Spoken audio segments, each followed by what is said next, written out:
Olá, pequenos pesquisadores, que bom que vocês estão aqui. Hoje já é quarta-feira, estamos na lição número 2, a última lição do trimestre desse ano. E essa lição está incrível, estamos falando sobre o milagre da vida. E nós podemos colocar um montão de adjetivos, né? Nós podemos falar a magnífica obra que Deus criou, o que mais? A esplendorosa obra da criação. Só coisas boas, porque o nosso Deus, Ele é demais, né? O nosso Deus é perfeito em tudo o que faz. E hoje nós vamos aprender sobre vida, reprodução e morte. Pequenos pesquisadores, o que as células das plantas,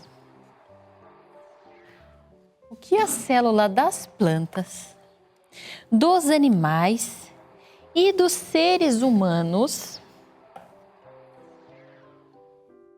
Vamos colocar mais um animalzinho aqui, olha que bonitinho. A girafinha está escondida aqui, ó. Ela quer comer as folhas. O que pequenos pesquisadores? O que as células, as plantas têm em comum? Vocês sabem me dizer? São elementos vivos, assim como você e eu. Elas precisam de alimento, água, ar para crescer. Então, olha só. Todos os dias, cerca de 2 bilhões, olha esse número, 2 bilhões de células, então nós vamos grifar, vamos lá. Vou pegar a caneta que eu mais gosto, a canetinha. Todos os dias, cerca de 2 bilhões de células do nosso corpo se desgastam e são trocadas. As da pele são substituídas entre 15 e 30 dias, então o seu eu de hoje é diferente do seu eu de alguns meses atrás, então hoje, quando você olha no espelho, você vê que você cresceu mais, sua pele já está diferente. Os meninos entre 12 e 13 anos, a voz mudou, a pele, as unhas estão mais fortes, estão diferentes, né? Pelos no rosto, nos braços, nas pernas.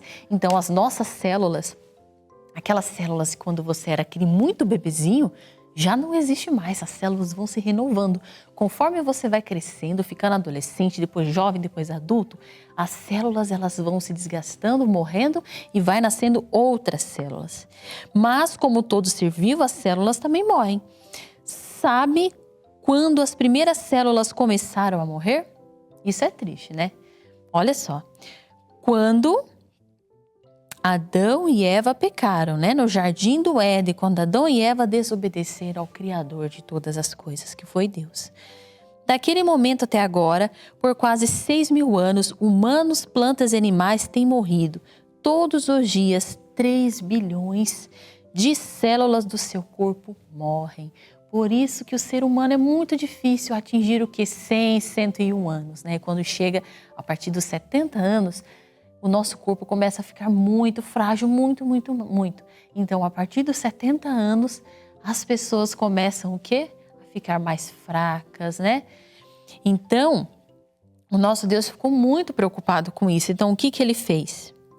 Mas graças a Deus, então agora vocês vão grifar novamente. Mas graças a Deus, pelo Calvário, através da morte e ressurreição de Cristo, 3 bilhões de novas células nascem para substituir as mortas. Então, o que seria de Jesus, né, se ele não tivesse morrido na cruz? Pequenos pesquisadores, é somente pela graça que nós estamos vivos, que ainda nós aguentamos viver até os 90, 95 anos. Porque graças a isso que aquelas células que morreram, elas vão se regenerando novamente, para que a gente consiga ter uma vida saudável. O nosso Deus é muito especial, pequenos pesquisadores. Hora de pesquisar. Número 1. As células de quais seres vivos Deus ordenou que se reproduzissem? Então, lá na palavra de Deus diz assim, ó. Da erva verde, a árvore frutífera, réptil, baleias, almas viventes nas águas, espécies que vivem na terra e também o homem. Tá? Então, vocês vão escrever. Número 2. Quando as células começaram a morrer? Então, quando Adão e Eva pecaram. Como Adão e Eva se sentiram quando perceberam isso? Vamos sublinhar a resposta com caneta vermelha. Essa resposta de caneta vermelha, por quê que a gente não pode usar outra cor? Né? Porque é uma resposta que mexe muito, pequeno pesquisador. mexe muito com quem lê. E eu quero que vocês prestem bastante atenção para vocês entenderem como que os nossos primeiros pais se sentiram. Vou colocar os animais aqui. Vamos começar a leitura? Enquanto testemunhavam os primeiros sinais de decadência no murchar das flores e no cair das folhas, Adão e sua companheira sofreram mais profundamente do que os homens de hoje choram por seus mortos. A morte das frágeis e delicadas flores foi de fato uma causa de tristeza, mas quando as árvores perderam as folhas, a cena reavivou claramente a lembrança da dura verdade de que a morte é recompensa de todo ser vivo. Então, como vocês podem ver aqui, nesse texto que a gente acabou de ler, de Patriarcas e Profetas, tá? É um texto inspirado que está aqui na lição de vocês.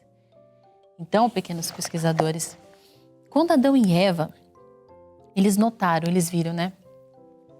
A primeira flor murchando, aquela flor que estava viva e radiante, brilhando todos os dias.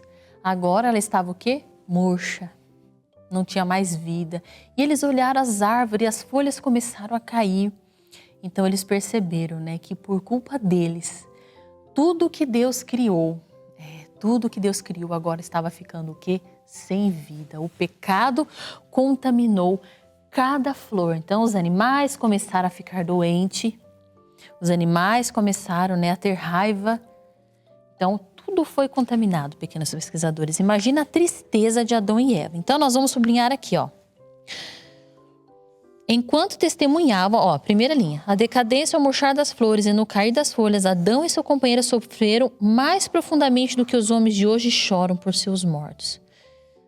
A morte das frágeis e delicadas flores foi de fato a causa da tristeza, mas quando as árvores perderam as folhas, a cena revivou claramente a lembrança da dura verdade de que a morte é a recompensa de todo ser vivo.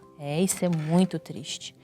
Número 3. O que o ciclo de vida e morte das células nos ensina sobre Jesus e seu sacrifício? Então, lá em 1 Coríntios, nós temos a resposta. Então, a resposta é a letra A, porque assim como por meio de um homem veio a morte, assim também por meio de um homem veio o quê? A ressurreição. Então, vocês vão assinalar. Todos os seres criados vivem pela vontade e do poder de Deus, são beneficiados pela vida do Filho de Deus. Por mais capazes e talentosos, por maiores que sejam suas capacidades, elas são reabastecidas com a vida da fonte de toda a vida. Ele é a primavera, a fonte da vida. Esse texto inspirado, ele é tão lindo. Quando você lê ele, você para pensar assim, quem sou eu? Muitas pessoas, pesquisadores, usam da sua inteligência, cientistas, né? Pessoas muito importantes, que são criativos, que têm uma inteligência fora do comum. A gente fala assim, tem um QI mais alto. Elas acham que elas são poderosas, que o dinheiro que elas conquistaram, que tudo que elas conquistaram foi por elas mesmas, mas se enganam. Se não fosse a morte de Jesus na cruz, eu quero que vocês gravem isso. Se não fosse Jesus ter morrido na cruz, se não fosse pela graça, pequenos pesquisadores, não estaríamos vivos hoje. Quantas células que nós lemos aqui que morrem diariamente? Olha só, 3 bilhões de células todos os dias morrem no nosso corpo. Mas pela graça de Deus, Ele restaurou mais 3 bilhões de células. Então todos os dias o pecado está ali, mas pela graça de Deus nós somos restaurados de novo. Então você pode pensar assim, meu pai tem um bom emprego, minha mãe também, a gente tem muito dinheiro, tem um carrão do ano. Nada disso os seus pais teriam se não fosse pela misericórdia de Deus. Tá bom, pequenos pesquisadores? Então lembre-se disso. Se você é um garoto muito inteligente, muito esperto, lembre-se que é Deus que está te sustentando, tá bom? Então não se esqueça. Então agora vocês vão pegar uma cor bem linda, uma cor assim de brilho. Eu vou usar o amarelo e eu vou, pintar aqui, Vocês podem pintar aqui, ver se vai aparecer. Esse texto inspirado de mensagens escolhidas. Bem bonito aqui. tá certo? Então, assim, nós chegamos ao final da lição de hoje. Aquele abraço bem apertado para você, um grande beijo e até amanhã. Tchau, tchau.